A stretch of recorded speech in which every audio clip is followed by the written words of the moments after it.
Hey friends, welcome to the School of Rockstars. Today this is another episode of Think Like a Rock Star. Number 3, I call it the 3I practice. The 3I practice. If you want to be a better leader, understand and then practice these 3 I's. Number 1, inspiration. The job of a leader really is to inspire other people. If you look at Steve Jobs, you look at Elon Musk, you look at Nelson Mandela, you look at Sergey Brin of Google, you look at a Rembrandt or a Picasso, these people were incredibly inspired. They were not only incredibly inspired, they were inspirational to other people. I mean, there's that incredible story of Steve Jobs, and a lot of people say Steve Jobs wasn't a nice person. And yet, if you were to poll the former employees of Apple, they would say, my years at Apple working with Steve Jobs were the single best years of my entire career. And you say, why? And they say, because he was inspirational. I mean, when Steve Jobs was a young man or a young kid, his father said, go out and paint the fence outside of their house. And Steve Jobs said, no problem. He went out and he started painting the outside of the fence. A few hours later, his father comes out and says, Steve, did you paint the fence? Steve says, I did, Dad. Steve Jobs' father inspects the fence. And he says, Steve, you did a great job painting the outside of the fence, but you didn't paint the inside of the fence. And Steve Jobs looks up at his father and says, but Dad, no one's going to see the inside of the fence. And his father looks at him and says, but son, we will. Now it's many decades later and Steve Jobs is running Apple and they're ready to develop the first Apple Macintosh. And he looks at his design team and he said, here's your deliverable. I want the outside of the computer to look so simple and so elegant, like a piece of art. But here's the real mission. Make the inside so beautiful that it'll bring tears to our eyes. And his design team looked at him and said, but Steve, no one's going to see the inside of the Apple Macintosh. And Steve Jobs looked at his team and said, but we will. That's inspiration. I think the only title that really matters is CIO, Chief Inspirational Officer. So no matter what you do, whether you're a teacher or firefighter, an astronaut or an entrepreneur, maybe you're a managing director, maybe you're a mother or a father, be the CIO, the Chief Inspirational Officer of all you do. The second I of the 3I practice to make you an amazing leader is influence. Influence. You want to be so good at what you do that you influence other people. You want to use the words and the language of leadership versus victim speak. You want to influence people by your mindset, by your heart set. You want to influence people by your thinking patterns. You want to influence people by your productivity. So you want to influence people, and that's the job of a leader. And then the third I of the 3I practice, impact. Less talk, more do. No matter what your title is, you know you're leading, you know you're winning when you are creating impact. A lot of people in the world, and victims love to do this, they talk about what they're going to do. Here's the project I'm going to launch. Here's the marathon I'm going to run. Here's the life I'm going to craft. But they don't execute. Impact is about translating your ideas to execute. Today, I'm thinking like myself, and I learned from many masters, many heroes, inspirational, motivational speakers, because they always tell you need to face that fear. You need to, if you don't want to, you have so many fears and insecurities, and also you have that fear of telling to your brother or parent that you are doing something, or we fear to ask or tell something to them. That's what I faced that fear yesterday. I came out of that comfort zone. Because yesterday what I did was, I told my brother, my younger brother, he is very much interested into entrepreneurship. He did his master's in food technology, so he's very interested in setting up a organic farm and doing some things at home. So he's trying to build and gather some information to start up, and we are also taking that first step we are buying land to set up all to get that setup all done. So we are taking one step ahead, and we are so proud. I'm so proud of myself and my brothers, because my family, they are supporting our goals, our passion. So we are doing our full-time jobs, and in the part-time, like when we have holidays and when during the weekends, we are performing all these exercises and all these plannings and make sure we are working out good. They're working out good. So yesterday what I did was, like, I told my younger brother to start his, he always shares his ideas, thoughts to me. And so what I said was, why don't you start your own podcast? Just speak out yourself, be yourself, speak out the truth, and start your own podcast and share your thoughts and ideas on daily basis. It can be just for 1 minute or 50 seconds or 5 minutes, 10 minutes or 1 hour long. It doesn't matter, but you need to take that first action towards making it happen. So, and I told about starting his podcast. Why don't you start your own podcast and share your ideas? So what he did, when I said that, his first reaction is, what is podcast? And I said, here in US it's very famous, and everyone are interested to start their own podcast. And so I told the advantages and benefits and what experience you can get from that. So then he understood what exactly is, and also I shared him the link to start his and to open his account. So he can read all the information about podcast and how to create an account. He did it in 10 minutes. He installed an app, he created an account, and after that, at first his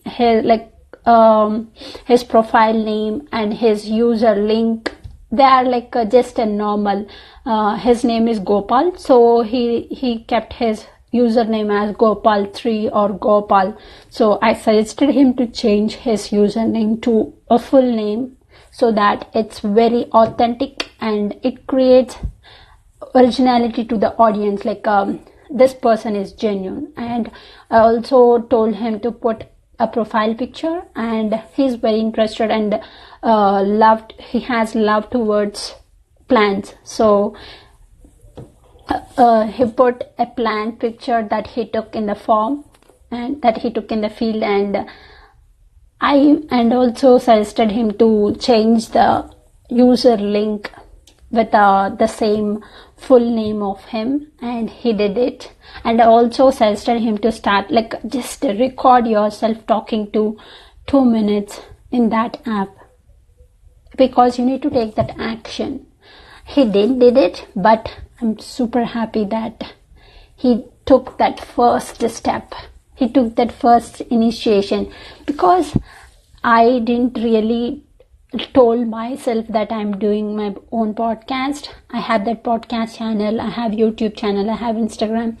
I didn't told them, but I really feel that this is the first step that I took. That even it is a small, but I feel it is a small step towards a big success, because every small step count. Small step, 1 plus 1 plus 1, 1 plus 1, every one counts to get a huge number. So that's what I feel. If you really want to create a difference, my personal passion, my personal aim is to make the difference that I want to see. I'm creating the difference because first, what I should do in India is that I should able to create the difference and change their mindset, because our mindsets are very limited in India. We think in a limited box. We don't come out of that out of box zone. We always think we should